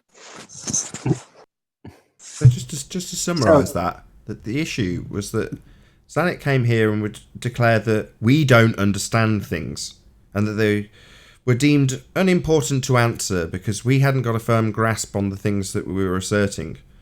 Later the same day, he would go to a physics forum for middle school students and ask them the questions that we'd asked him and he couldn't answer, whilst declaring we didn't understand the premises that we were putting forward. That's the least of his offenses. Questions. That's the least of his offenses. Hey, Nathan, listen, this is your show, man. You want me to take him off mute? I didn't know you put him on mute. Yeah. I did. He disgusts me. Go ahead. There you go. He's all yours. It's a free for all in the after show. You know, the live show's got people automatically muted when they enter. But I mean, that's just kind of a silly insult that I go to people that know more than I do to better explain things that I do understand, that I did learn. Quantum hasn't learned any of these things. He thinks he knows what entropy is. He doesn't. He thinks pressure and force, the relationship is upside down backward. That's okay. Wait, I mean, what? He said it himself. You said force is pressure per unit square inch, was unit area. It's not. You had it backward. You said it 3 or 4 times. You doubled down on it. You tripled down on it. Don't talk about me. Force Xanax. is not pressure per unit area. Friggin' pretender clown retard. How many times have I exposed you on here? Entropy is not a force, John. You said it's a force. West has been exposed. Don't talk about me. I'll kick you out of here. All right. Now you talk to Nathan and the rest of the panel. Do not bring my name up, or your ass is grass. Hey, Bev, you were explaining that Zanuck was corrected by someone on trigonometry. Can you give me a summary of that, please? Yeah, it was. Bev. Is your name Bev? Yeah, he gave an example of Zanuck. Be quiet. 2 blokes on a beach a mile apart. That was as far as he got. But then we got him to give us a picture that he just made up an angle of 60 degrees from one guy. So there was a 30 degree and there was a right angle. So it was tan. You know how trigonometry works, but seems like somebody put some wrong numbers in. Yeah, I put 60 degrees instead of 72 degrees in there for the 3 mile horizon. Yeah, so your hypothetical was just a random angle number, wasn't it? I wasn't doing the measurement, Bev. I was just putting an example. You want to know how you did it? I gave an example of how you did it. I put the wrong number in there. Big deal. I corrected it and put it back on there. Now, you didn't even explain how you got the angle. What are you talking about? Because two blokes are on a beach. Yeah, you measure the angle from the 2 blokes, right? And then you get a value. You take tangent, and then you get the distance. How do you measure the angle? That was basically what I was asking. It was asking for the full with a measure. protractor. Figure it out. You know how to measure angles? I mean, come on, that's simple stuff. Yeah, protractor on the beach. You and your mate, 1 mile apart. Yeah, get a protractor. And you're he's got a right angle, right? You get a right angle. Looking at what are we looking at? It's easier to figure out a right angle. The Egyptians did it 3,000 years ago. What are we looking at, Zanuck? A boat? You look at a boat, yes. That's just starting to be disappearing via the horizon. You call that the horizon. Across you get that position. The water level. It's not a big deal. Why are you making a big deal out of it? The boat's on Zanuck, slow down. I can't hear Bev. You keep talking. Because he's arguing a non... I'm not arguing anything. He's asking. We're just explaining planar geometry with these trigonometry angles. Right. So we basically got two guys. We got a right angle from the one guy to the boat, and then we measure the angle from the other guy to the boat, and that angle can be measured a myriad of different ways.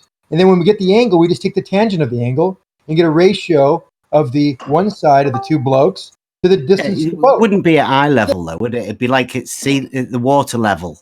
Yeah, we're doing eye level. We're doing it at eye level. Oh, so is the boat at eye level as well, then? The boat's not at eye level, no. It's below eye level. So this is a bit of a wonky triangle with a bit of a down lean. At all. It's all straight lines. See, that's where you miss. See, it's good that we went through this exercise because you're starting to figure out things as we go along the way here. Sorry. It's a lesson for me, is it? No, it's a straight. Hold on. Sorry to interrupt, guys, but it sounds like playing a straight line dynamic. Oh, damn it! You've got in there just before me, Adam. Bugger. Go on. Go ahead, Adam. Well, it sounds like it wouldn't be applicable in this situation. You can only apply that to a right angle triangle. You have a right angle triangle. You have a right angle triangle between you, the boat, and your bloke. Let me just get that straight. I'll ask it as a question, Adam. I will pass back to you. Yeah. So let me just get it straight, Zanuck. Between the guy and the boat is a straight line. Right. Go ahead, Adam. You got it? So you got you and the boat, straight line. That was Adam's cue. 2 points determine the line. That was Adam's cue. He was making a point. I just established the point you're making in regards to the type of geometry, and we've established from you, which is all we need before Adam goes ahead, that you're drawing I'll say it again, straight line between the guy and the boat. Correct. That's absolutely fine. I wouldn't expect you to draw anything else between two objects. So I mean, that's all you need there. It's not that hard to understand. Hold on, straight Zanik. line. It doesn't matter if the surface is beneath you. Zanik, there might be more than 4 words to his point. Zanik, there might be, shockingly as he was still talking, more than 4 words to his point. You might be able to draw a straight line between the 2 points, and all sets of 3 sets of 2 points, you would be able to draw straight lines. That wouldn't guarantee in any way that you're going to set up a right-angled triangle. And if you're not, the most sensible way wouldn't be to use standard trigonometry. It would be to use things like the law of cosines or law of sines, which would be much more applicable to that sort of mathematics, because the not really, actually not really at all, because we have 2 points which dictate. It wasn't done yet. Is minimal. Well, he's talking about something he's not really, I guess, too aware of right now, because 2 points dictate a line. Stop interrupting him, Zanik. It was just a piece of advice, mate. If he was to use the law of do you not see sines or sines, you would. I'll tell you what. Oh, you son of a... Adam, he is just rumpusing you, but I'll take care of that. Okay, just tell me when you're done. Just tell me when you're done, Adam. 1 second. Well, go on, Adam. Explain it to us again. It was just a little piece of advice. You can, for me, the sensible way, because it's very difficult to set up a right-angled triangle on, particularly on a ball. Becomes a lot more difficult because you can't just use the angle, can you? You've got to account for all the fall off and the difference of the angles. So the sensible way, if you were just going to be plotting it in 2D anyway, would be to use, like I said, either the law of sine or the law of cosines. That way you haven't got to firm up your right angled triangle, which would be very difficult. I'm done. Finally. Wow, that was a lot of words, but you ran over the fact that we have 2 points. Me to the boat, and the boat to the other bloke on the beach. They're all straight lines. We're not using the surface at all. We're just using the actual object in our field of view. Doesn't matter what's underneath us at all. So the actual way to do it was the way I did describe it. Now, if you wanted to do it, hold on, I'm not done. If you wanted to do it with a ruler or strings that are following the surface, there would be different equations that would be involved. But we're not doing that. We're doing straight line of sight. So if you use straight line of sight, trigonometry is perfectly and absolutely applicable. And that's what I did. So level. It doesn't have to be level. All you need is 3 points. 3 points make a triangle.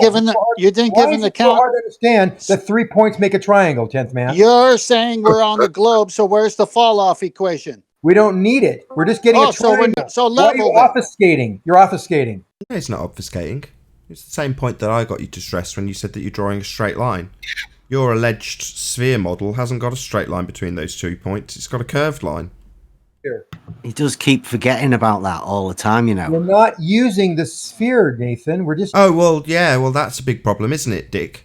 You're supposed to be on a sphere, but you're now telling me as your defense that you're not using the sphere. That's Bev's point. That was where we started. Yeah. We don't need to use it to find the distance. It's actually a lot more fundamental from my understanding of what I'm listening to. Mate, I don't think you're drawing your triangles and understanding what the data is able to give and how you have to manipulate it. I do think the initial point Bev raised, which is, I don't think you do understand trigonometry, pal. Again, there's a little bit of confusion there for some reason. You're I have a very point. poor explaining your point, then. I have a point in space, and I have another point in space. You draw a line to them; it's straight as an arrow, straight, flat, no deviation, not following a curve, straight. That makes a triangle. So you're just backing us then? Hooray! Zanik's now a flat earther. Straight, flat, not curving. That's what he just said. Yay, Zanik. Hooray! You're a flat earther at last. So not curving, straight, and flat. I've asked Zanuck for the amount of curvature on water level. The level of the water. And I think that's where he's getting struggle now, because whenever he hears level, he goes into like this flappy panic mode that he thinks, somebody might link the word level to an amount of curvature that he might have to find. What's your definition of level? Horizontal, Zanuck. Okay, so if I have an orientation of level, it's not perpendicular to a plumb line. Say the Earth was round, and there was a force acting on the center. Let's just immediately beg the question and assume our outcome before my next example. Now, you on the panel, according to Zanuck, are all cool at this point forward with him just begging the question. Is that all cool, everyone on the panel? No. What the hell? Not really. No, begging the question here. Let's get back to the problem. You do not need to have any reference to the surface beneath you with a triangle. It's all straight lines. So the math, whoever had an objection there, there's no reference whatsoever. Doesn't mean that the surface below is not round or flat. It means that the triangle is true. It's in full Euclidean geometry. No problem at all. Okay. Three angles. Why did you use the word beneath? Okay. Why did you use the word beneath? Because it is beneath you. I'm standing up. We're looking at the surface. You're not measuring beneath. I'm looking down to the surface. There's an angle there as well, whether it be flat or round. So right? what's the curve of the water, as Bev asked? They will in degrees or distance. Yeah, let's say over a mile, like a canal. Like imagine a stretch of canal for a mile. We've done this a few times. A couple inches. Should be able to work this one. A couple inches. 8 inches per mile squared. Right. That's the generally accepted equation. Where's the hump in the middle? Hold on. Sorry, Zanuck. Sorry. I won't be long if I'm allowed. It falls away from you. There's no hump. He's asked how much at a mile, and you've said a couple of inches. 8 inches. Not a couple then. Okay. Carry on. A few. 8, whatever. You're trying to just be argumentative. No, explain again, please. Like you've got A and B. There's a mile apart. Is the hump, is the 8 inches in the middle? So does it raise up and then drop again, or does it just drop hump. all the way? There's no hump. The 8 inches at the very end. Oh, right. So it drops away. The water level drops 8 inches over a mile. That's how circles work. It drops away. Yes. You're figuring it out. Good for you. Yeah. The water level drops over 8 inches. The water surface will drop away 8 inches in a mile. Yes. In real life or just on your model? Yes. You can measure this. It's measured. No, you can't. No. Water finds and maintains its level. That's fluid dynamics.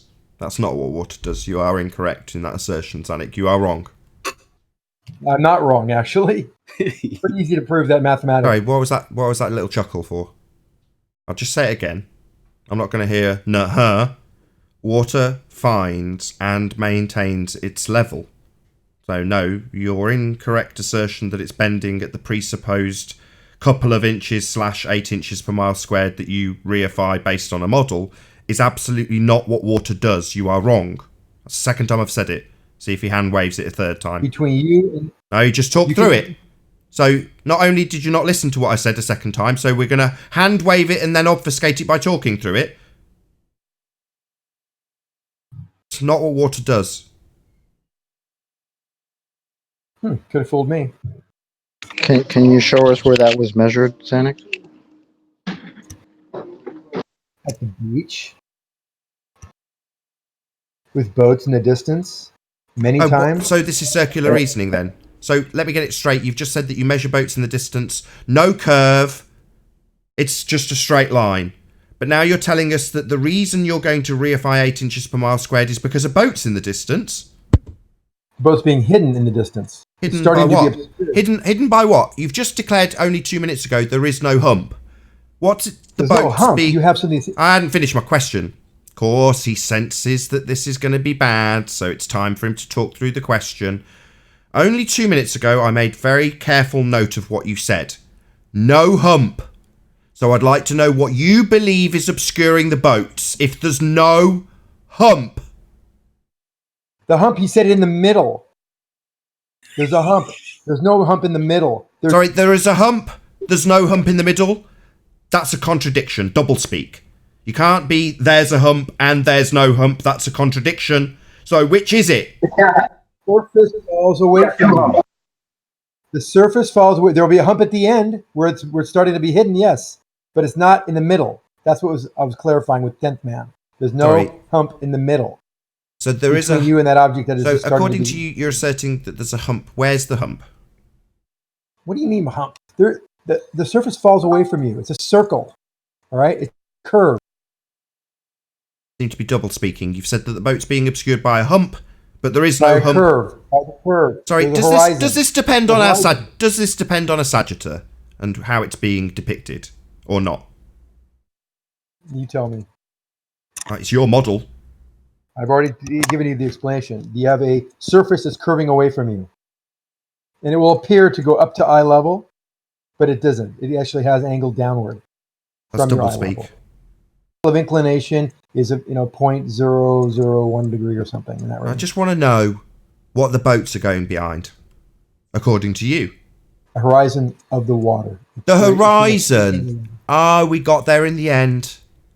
Sorry. Horizon. So Yes. land. Chocolate. We got there in the end. The horizon. That's not an actual location. It's not the edge of a sphere. It's not the hump of a sphere. It's not a hump. It's not. I hadn't finished. Oh, he's detected the pummeling that's coming, hasn't he, ladies and gentlemen? Time to talk through my every word. The rebuttal can't be heard, right, Zanik? I'll try it again. That's how many times are you gonna do this, Zanik? You don't understand how I... you don't understand. That's what we go. Stopping from coming through. Yeah? Is it time to moan about the muting? Because you need to tell me I don't understand when I'm not being allowed to give my rebuttal. I'll try again. See how I get on. See if he listens. The not hump that is a hump but isn't a hump is not the horizon. The horizon, Zanik, is an arbitrary position where it appears the sky meets the ground. A not actual location. Now, while you have chosen to reify your sphere into this location with a not hump that's a hump if you think it's a hump, well, that's wrong. The horizon's not your sphere edge hump. Okay, buddy? If you want to call the hump the horizon, that's up to you, but I'm just telling you. Not up to me. You projecting your crap example that's just been shit all over onto me. No, I'm not calling the horizon the hump. You are! And that's wrong. The horizon, I'll say for the fourth time, is a not actual location. Now, while I appreciate that in this example you have reified the horizon into your sphere hump, that is not what the horizon is. The horizon. You can think He's just talking through me. So he's chosen to stick his head in the sand and rumpus rather than listening to the devastating rebuttal, because it's devastating. So it is in his mind if he talks non-stop. Maybe you'd like to bleat about the fact that I'm stopping you from rumpusing me. Go on. Knock yourself out. It's your show. Yeah, you're damn right. I'm going to rebut your shitty claim that the hump of the Earth is actually the horizon. That's a reification fallacy, Zanik. Yeah? You've reified... Sorry, did you say knock yourself out, or I'm going to interrupt this rebuttal non-stop because I'm so scared of you taking apart my religion? Yeah, it is going to be him interrupting me non-stop. Bleat about the mute button. I'll just make it overt and clear to the audience. I am putting his line on mute because he doesn't want to hear the devastating rebuttal. He'd rather stick his head in the sand by going la la la la la la la la la la la la la la la.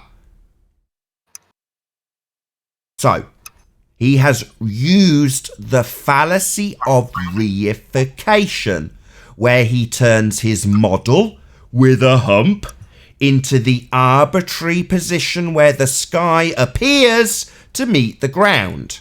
A not actual location reified by Zanik.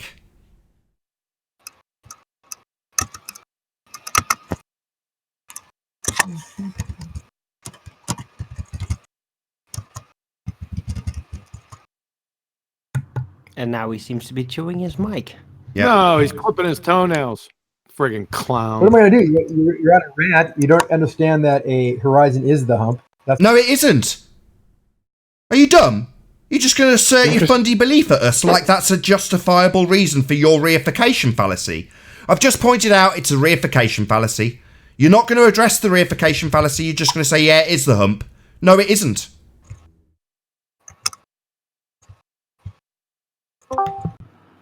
It's only 3.2 miles as well, isn't it, Zanik? Why did you jump out of the canal and head to the horizon when we were talking about water level? What are you talking about? We were talking about water level, weren't we? Level? You jumped out of the canal. You jumped went out of to the the horizon. Why'd you do that? What do you mean jumped out of the canal? Well, it's only 3.2 miles. The water level in the canal will be level. There's no need to go run into the horizon. The horizon of the canal. Say the canal's 3.2 miles long, couldn't you? Correct. 3.2 miles long will be So the canal. how much would the water level drop away over 3.2 miles then? It drops 8 inches. Over 3 miles, or what is that? Oh yeah. Yeah, well, imagine your horizons along the canal. 72 inches or something. Sorry, am I going nuts? Did we just go around in a full circle? Water doesn't do that. It finds and maintains level. It does not curve.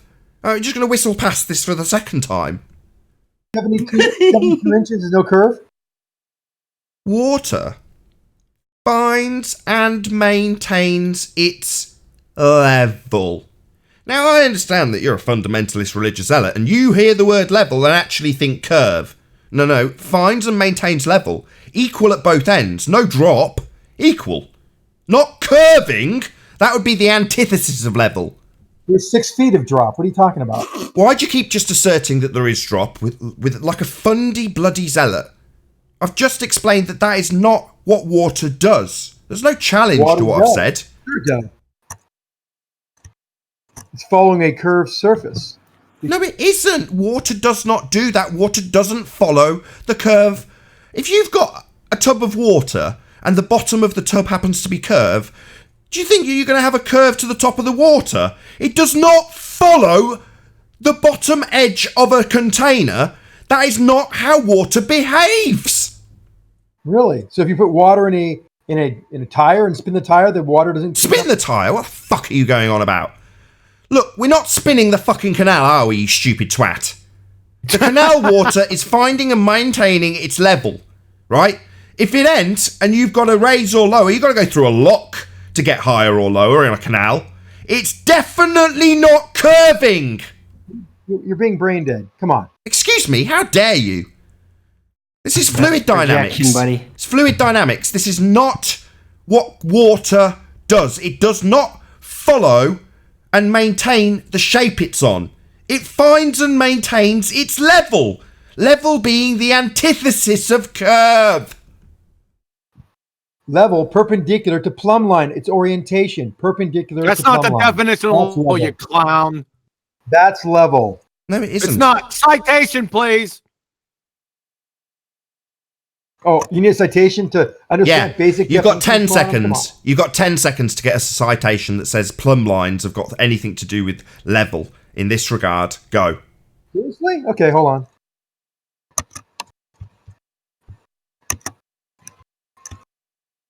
Makes no difference. The canal water's not bending. That's not what water does.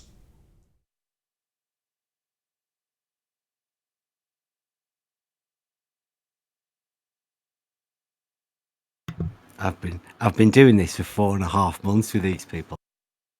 In fact, the flat Earth went to Euclidean geometry to bend a straight line.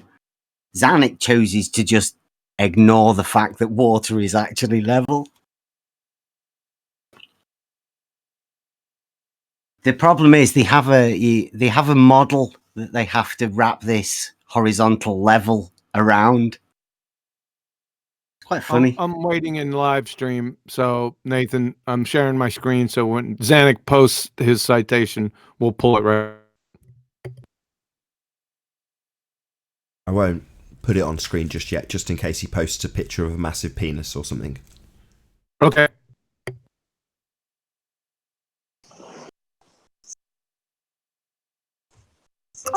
There you go. This is out of an engineering book. People use it to actually do things, to build That's things. not a definition, These are clown the show. experts. These are the experts, pal. It's not all a right? definition, clown show. These are the experts that know This things isn't a about things you don't citation, know. clown show. He's just Ask never him going to again, listen. Nathan. The moment you opened your mouth, he detected that the words that would be coming out would be devastating. So he's just talked non-stop through you trying to say it 5 times. When you've said it the 17th time and he's continued talking the entirety of your rebuttal, he'll claim he just doesn't need to respond to it. That's not the survey. This is from. It's just done it to me. So there was me, trying to start the same exact words that John said, but he detected it, didn't he? Me saying this isn't a citation. Here's your citation. There we go. Where? A civil engineering site. If you can pass this quiz, you can actually be a civil engineer too, John. You think you're an expert? Here's a blog spot. He's giving us a blog spot for a friggin' unbelievable. That's a blog spot? That's not a blog spot. It says blog spot.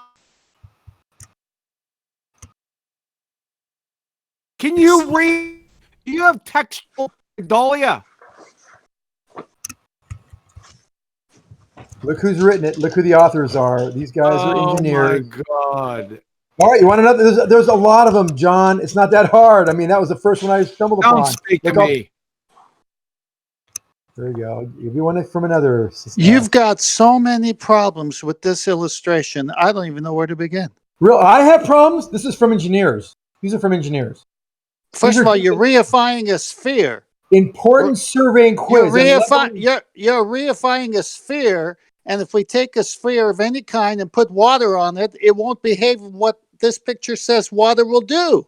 Really? How do you know that, 10th man? Well, you've never had a soccer ball and it's called fluid put water dynamics. on it? What happens? Zanik. That's your example. Zanik, you don't need to have this argument with 10th man when I've addressed it to you. It's called fluid dynamics.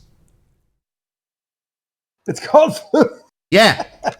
Have you taken fluid? Sorry, so why are you laughing? Is that your rebuttal to laugh at the fact that water finds and maintains its level? So is that your rebuttal?